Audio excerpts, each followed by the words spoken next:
Revolución Mexicana es la historia de un pueblo que se descubre a sí mismo, en sus colores, en sus canciones, en la tierra áspera y dulce recorrida sobre riel y a caballo, en sus batallas y en sus hombres, y sobre todo, en su afán mudo y enorme de encontrar una vida justa. Mi nombre es Alberto Barranco Chavarría y esto es Leyenda Urbana.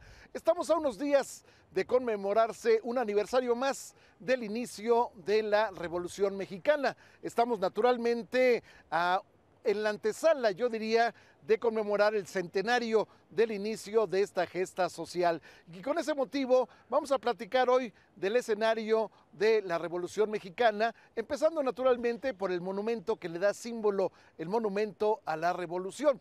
Bueno, junto con el Palacio de Bellas Artes, yo diría que con la estatua de la Diana, yo diría que con la columna de la Independencia, yo diría también que con la Torre Latinoamericana le dan la fisonomía a la Ciudad de México. Son los signos urbanos que son imprescindibles en la Ciudad de México. Bueno, este monumento originalmente iba a ser la sede del Palacio Legislativo.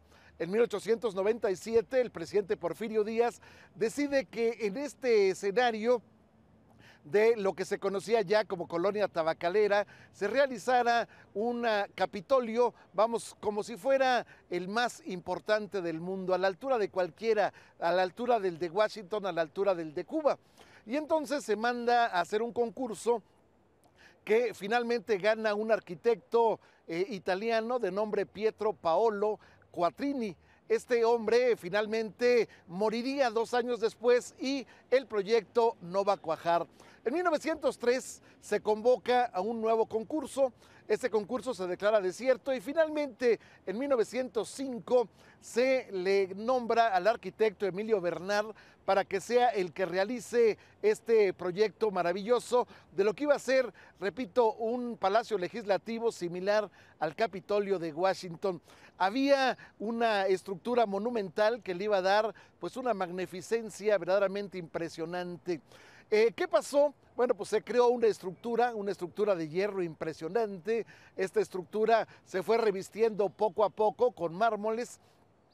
Posteriormente, bueno, pues algunas de las cuestiones fueron abandonadas por motivo de la revolución, estalla la revolución, y entonces muchos de los insumos que estaban para este escenario fueron llevados a otro sitio. Por ejemplo, había 2 leones que custodiaban la entrada de lo que iba a ser el Congreso. Estos leones están a la entrada hoy del bosque de Chapultepec. Por ejemplo, había un águila impresionante con las alas abiertas que remataba la cúpula que por cierto está revestida de cobre, que en la pátina del tiempo se vuelve verdoso, lo cual le da un aire interesante a este monumento. Bueno, esta águila corona hoy el monumento conocido como de la Raza. ¿Cuánto mide de piso a techo este monumento a la Revolución? Mide 67 metros. La obra finalmente la retomaría después de muchos años de abandono en 1932 por orden del presidente Abelardo L. Rodríguez. Y finalmente se nombra al arquitecto Carlos Obregón Santacilia para que realice la obra y se va a inaugurar el Monumento de la Revolución como tal el 20 de noviembre de 1938, ya bajo la presidencia de Lázaro Cárdenas. Este es el escenario en que vamos a platicar hoy la Revolución Mexicana en Leyenda Urbana. En la cúspide del mandato del expresidente Porfirio Díaz, decide convocar un concurso para un proyecto arquitectónico para hacer el nuevo Palacio Legislativo. Este concurso fue bastante controvertido y escandaloso. El 23 de septiembre, Porfirio Díaz decide colocar la primera piedra en la explanada al lado de la calle Ejido, a la que hoy consideramos la Avenida de la Revolución. Esto es el Monumento de la Revolución y vamos a hablar aquí en Leyenda Urbana de este gran edificio que tengo aquí a mis espaldas.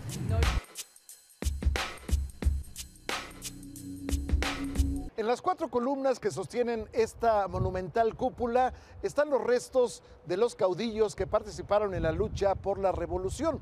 Aquí a mi espalda está, por ejemplo, el mausoleo dedicado a Francisco Villa. Francisco Villa, el jefe de la División del Norte, fue asesinado en 1923. El Francisco Villa estaba retirado, vivía en una hacienda en Coahuila, conocida como Canutillo. Había ido a la ciudad de Parras y ahí es emboscado la caravana en que llegaba a la ciudad. Finalmente, Francisco Villa es inhumado en un panteón cercano a esa ciudad de Parras. Sin embargo, un acontecimiento terrible va a ocurrir. A alguien se le ocurrió sacar los restos de Francisco Villa y posteriormente cortarle la cabeza. La cabeza desapareció. Es el día en que no se sabe qué ocurrió. Algunos dicen que algún ambicioso policía había sido seducido por una recompensa que ofrecían en los Estados Unidos por 50,000 pesos por la cabeza de Francisco Villa. Él lo tomó en forma literal y entonces va a sacar los restos de Francisco Villa y va a entregar la cabeza a los Estados Unidos. Sin embargo, la cabeza nunca aparece. Alguien dice que está en formol, en un frasco de formol en alguno de los museos de Estados Unidos, en represalia o quizás en admiración por el hombre que invadió la ciudad de Columbus, que llegó a entrar a territorio de los Estados Unidos y salir y sin ningún rasguño. Bueno, Francisco Villa está aquí, pero insisto, la cabeza no se encuentra. Aquí está también los restos del general Lázaro Cárdenas, quien ciertamente no participó en la revolución. ¿Pero por qué están los restos de Lázaro Cárdenas? Por una razón, porque él fue el que le va a dar, vamos a decir, culminación a la revolución. Los ideales de Emiliano Zapata estaban plasmados en la lucha por la tierra. Bueno, Lázaro Cárdenas va a trasladar su gobierno durante 2 meses a La Laguna, allá en Coahuila justamente, y entonces va a hacer el reparto, va a ser efectivo el reparto agrario. Pero también, curiosamente, en una columna contraria están los restos de Plutarco Elías Calles, quien fuera enemigo de Lázaro Cárdenas. De hecho, Lázaro Cárdenas, como presidente de México, expulsa del país al general sonorense Plutarco Elías Calles, quien había sido presidente de México durante 1924 a 1928. También están los restos de Venustiano Carranza. Venustiano Carranza fue asesinado en el año de 1920. Él había trasladado su gobierno, lo pensaba trasladar al puerto de Veracruz, como lo había hecho originalmente en el año de 1914. Sin embargo, bueno, el ferrocarril en que llevaba prácticamente todos los documentos, en que había trasladado el gobierno rumbo a Veracruz, es asaltado prácticamente desde Chalco, desde que sale el ferrocarril. Él decide emprender el camino a través de tierra, atraviesa la Sierra de Puebla y al llegar a un poblado conocido como Tlaxcalantongo, le dan una cabaña rústica donde va a pernoctar Venustiano Carranza. Ahí es asesinado arteramente. Rodolfo Herrero, un general al servicio de Álvaro Obregón, rodea la cabaña y finalmente asesina en una forma terrible a Venustiano Carranza. Bueno, todos ellos están aquí en recuerdo, en recuento de aquello que fue el episodio que se inicia el 18 de noviembre de 1920, cuando la policía asalta la casa de los hermanos Cerdán. Los hermanos Cerdán vivían en Puebla, cerca del convento de Santa Clara. Aquiles era el jefe de la familia, tenían un depósito de armas para lanzarse a la lucha el 20 de noviembre, después de que Francisco I. Madero había lanzado el Plan de San Luis, donde convocaba justamente a la lucha para el día 20 de noviembre. 2 días antes, la policía allana la casa, hay muertos, muere el jefe de la policía central, de apellido Cabrera. Posteriormente, bueno, Aquiles Cerdán se esconde en uno de los pasajes de la casa. Al día siguiente lo encuentran herido y lo acribillan en una forma terrible. Ahí muere también su hermana Carmen. Este inicio de la Revolución Mexicana se va a prolongar hasta el año de 1921, cuando, bueno, finalmente se inicia un periodo de calma a través de la Constitución mexicana. La construcción que iba a formar el Palacio Legislativo fue tomada y en el año de 1938 inaugurada como monumento.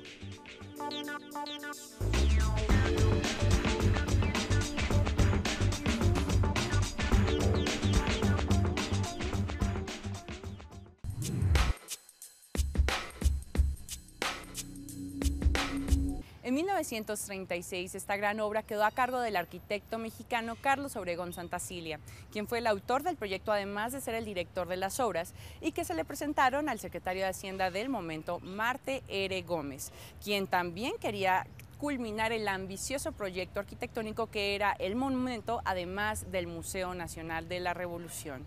Desafortunadamente, en 1938 se entregó el monumento, pero no se pudo hacer el museo ya que no había recursos. Ahora todos podemos disfrutar del Museo Nacional de la Revolución, ya que existe desde hace varios años y además es uno de los más visitados de la ciudad.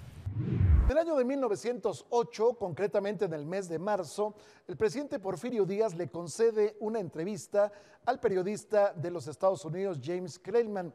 Él era director de una revista, una publicación que se llamaba Pearson Magazine. Justamente aquí tengo la publicación exacta de la entrevista que le concede Porfirio Díaz y que, por cierto, se la da en el castillo de Chapultepec. En esta entrevista, Porfirio Díaz va a declararle al periodista de los Estados Unidos que México ya está maduro para la democracia, que en nuestro país ya va a abrir el escenario para partidos de oposición y que él ya no se va a lanzar a un nuevo periodo presidencial en el año de 1910, lo cual era totalmente creíble por una razón. Porfirio Díaz en 1908 tenía 78 años. Finalmente, a los 80 era muy difícil que se reeligiera y sin embargo, bueno, pues Porfirio Díaz no va a cumplir esta promesa. Porfirio Díaz va a buscar una reelección más en el año de 1910, lo que pues va a causar un gran desánimo de quienes habían creído en su palabra, habían creado clubes antirreeleccionistas, habían creado prensa de oposición y desde luego allá en Coahuila estaba la rebelión que iba surgiendo palmo a palmo con el caudillo Francisco I. Madero. La I de Madero, algunos dicen que es Indalecio, en realidad es Ignacio. El nombre correcto de Francisco I. Madero es Francisco Ignacio Madero. Estamos en las entrañas del Monumento a la Revolución, concretamente en el Museo de la Revolución Mexicana, que fue inaugurado en el año de 1986, 6 años después de que se construyeran los mausoleos donde están los restos de los principales caudillos de esta gesta armada. Pero bueno, decíamos que Porfirio Díaz finalmente se reelige, ya tenía 80 años, si hubiera terminado su periodo, habría terminado a los 86 años, la muerte lo va a alcanzar años antes. Sin embargo, bueno, Porfirio Díaz decide dejar el poder, la revolución está creciendo, la revolución avanza por el norte de la República y se nombra como presidente interino a Francisco León de la Barra, que de acuerdo con la Constitución, pues él tenía derecho a la sucesión siendo el secretario de Relaciones Exteriores. Se va Porfirio Díaz y finalmente la revolución llega a la Ciudad de México.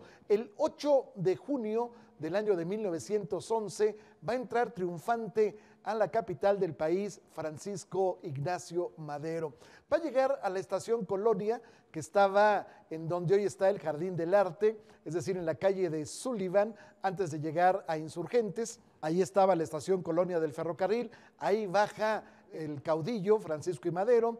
Vamos, había 100,000 personas aguardándolo en la Ciudad de México, recorre la ciudad en un carruaje, por cierto, bastante ridículo, donde lo acompañan un personaje curioso, Giuseppe Garibaldi, lo acompaña Eduardo Jay y lo acompaña también Raúl Madero, su hermano, y su esposa Sarita Pérez de Madero.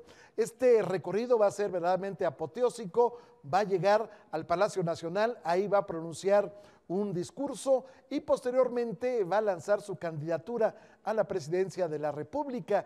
Las elecciones se dan en octubre y finalmente en diciembre va a tomar posesión Francisco I. Madero como presidente de México. Pero quiero decir que un día antes de que Francisco I. Madero llegara a la estación Colonia de los ferrocarriles, había temblado en una forma terrible en la Ciudad de México. Hay un dicho que dice, cuando Madero llegó, hasta la tierra tembló. El 24 de mayo de 1911, representativos del gobierno deciden pedir la renuncia al presidente de ese momento, Porfirio Díaz. El 25 de mayo de ese mismo año, el presidente Porfirio Díaz decide renunciar para tratar de cesar la violencia que se vivía en el país en esos momentos. Este es el texto solicitando la renuncia. Vengo ante la suprema representación de la nación a dimitir sin reserva el encargo de presidente constitucional de la República con que se me honró el pueblo nacional, y lo hago con tanta más razón cuanto que para retenerlo sería necesario seguir derramando sangre mexicana. Con todo respeto, México, mayo 25 de 1911. Porfirio Díaz.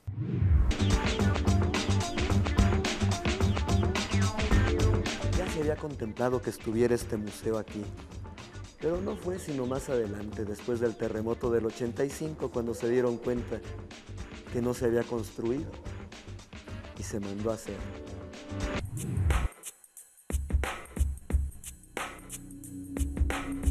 El 9 de febrero de 1913 va a estallar una revuelta en contra del gobierno constitucionalista de Francisco I. Madero. Se rebelan cadetes que venían del colegio de Tlalpan, avanzan hacia el Palacio Nacional.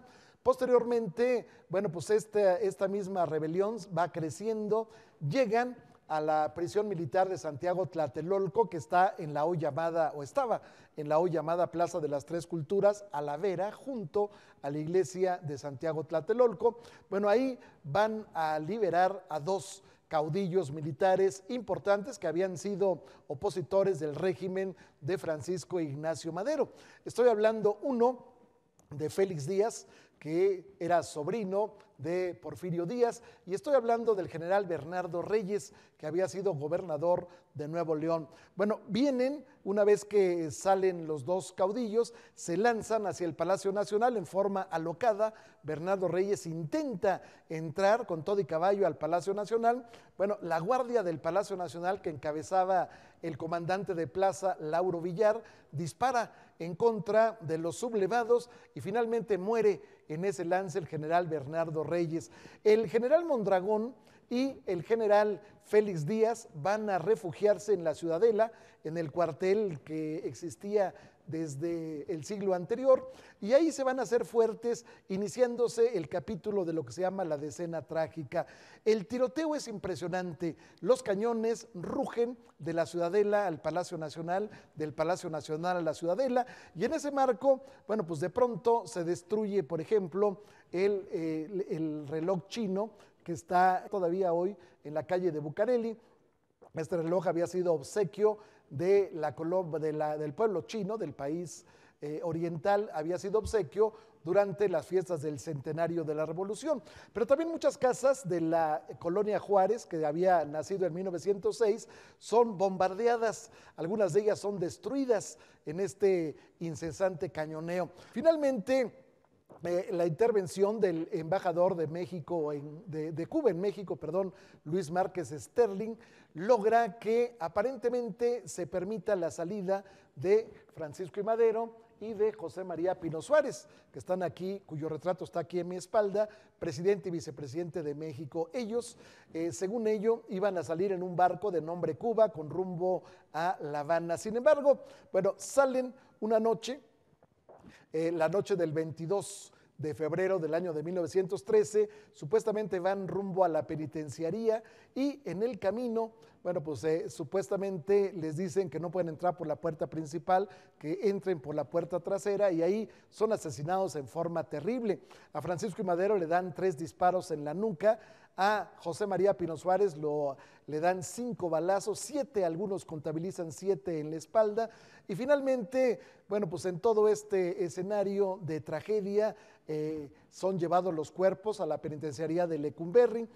Posteriormente se les hace una autopsia. El médico de Lecumberri no quiere hacerla, la hace un doctor, Aureliano Urrutia, que después sería secretario de Gobernación con el dictador Victoriano Huerta. Y en todo este marco, pues, vamos, bajo la sangre misma de Madero y Pino Suárez, el Congreso acepta nombrar presidente provisional a el señor Pedro Lascurain. Pedro Lascurain va a durar 45 minutos escasos como presidente de la República, siendo él secretario de Relaciones Exteriores, y le va a dejar el mando a Victoriano Huerta. Se va a instaurar una dictadura terrible.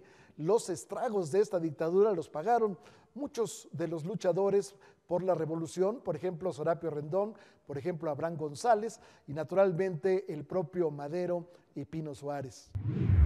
Uno de los objetos más valiosos que encontramos aquí en el museo es la copia original de la Constitución de 1917, uno de los documentos vitales para la historia mexicana. También encontramos muchísimas ambientaciones, como por ejemplo la casa de campesinos de la época. Los que no éramos tan afortunados para ser ricos, que éramos la mayoría, nos tocaba vivir en casas como esta. Encontramos también una estación de ferrocarril. El tren también daba empleo a los pobres, poniendo vías, poniendo durmientes, cambiando las vías del tren para que el tren tomara el camino correcto. Además de una mina. En las minas, uno entraba a trabajar durante varios días. La razón era porque en el furgón entraban los mineros, entraban las herramientas y aquí salía el mineral.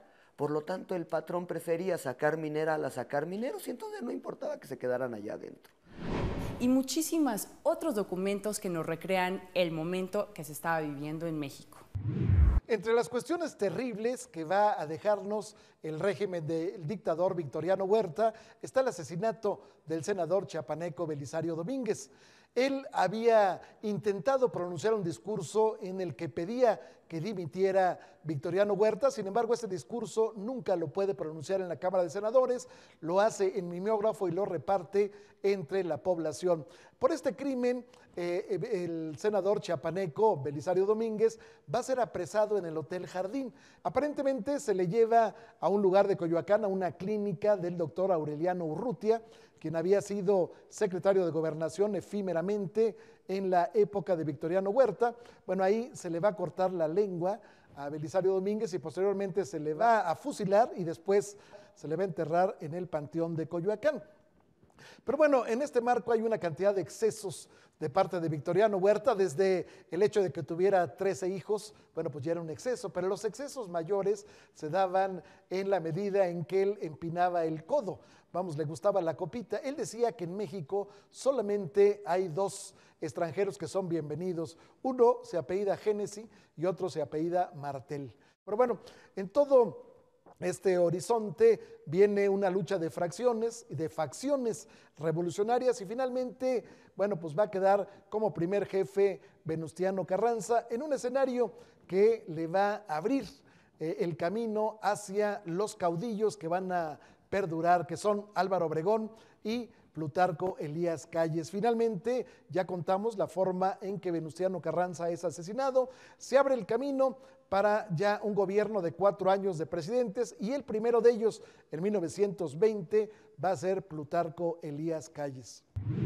Una de las curiosidades que podemos encontrar en el Museo Nacional de la Revolución es esta fotografía que está a mis espaldas, donde vemos a Emiliano Zapata y a Francisco Villa juntos por primera vez, porque se conocieron hasta el 4 de diciembre de 1914 en una reunión que se llevó a cabo en Xochimilco. Después de esta reunión, decidieron ir a visitar al presidente de la época, Eulalio Gutiérrez, en el Palacio Nacional. Asesinado en la hacienda de Chinabeca, el caudillo Emiliano Zapata, asesinado en Tlaxcalantongo, Venustiano Carranza. Finalmente, vamos a decir que la revolución se institucionaliza. Entra al poder en 1920 el general Álvaro Obregón. Posteriormente, en 1924, lo va a suceder el general Plutarco Elías Calles y posteriormente hay un intento, de hecho es presidente ya electo Álvaro Obregón, cuando, bueno, finalmente es asesinado. Hay un recuerdo que se permanece en la memoria de la Ciudad de México de Álvaro Obregón. Álvaro Obregón, después de, en el marco de la batalla de Celaya, había perdido un brazo, había habido un cañoneo, en ese cañoneo pierde el brazo derecho y uno de los capitanes de Álvaro Obregón recupera el brazo, posteriormente lo trae a la Ciudad de México y se coloca en un frasco de formol en el museo que está en lo que fuera el restaurante La Bombilla, es decir, allá en la zona sur de la Ciudad de México. Ahí estuvo durante muchos años el frasco en el formol. Los niños que iban de las escuelas se quedaban atónitos viendo aquel frasco en donde estaba el brazo del general Álvaro Obregón. Bueno, en este escenario se va a institucionalizar, ahora sí ya en una forma, vamos a decir, ordenada, la revolución, creándose el Partido Nacional Revolucionario, que será el antecedente del Partido Revolucionario Institucional. ¿Cuántas historias se pueden contar de la revolución? Pero bueno, el programa no nos da para más. Lamentablemente, bueno, pues hasta aquí llegamos en la leyenda urbana de hoy, en donde tratamos de contar a grandes rasgos cómo fue la Revolución Mexicana. Lo espero el próximo sábado aquí en Proyecto 40 a las 10 de la noche en Leyenda Urbana. Gracias por permitirnos ingresar a la sala de su casa y gracias si nos permite también ingresar el domingo a las 3 de la tarde en lo mejor de Leyenda Urbana. El Monumento de la Revolución termina siendo el binomio arquitectónico del que soñaron nuestros héroes y que hoy es huella de lo que fue la revolución y una parte vital en nuestra historia. Esto fue Leyenda Urbana.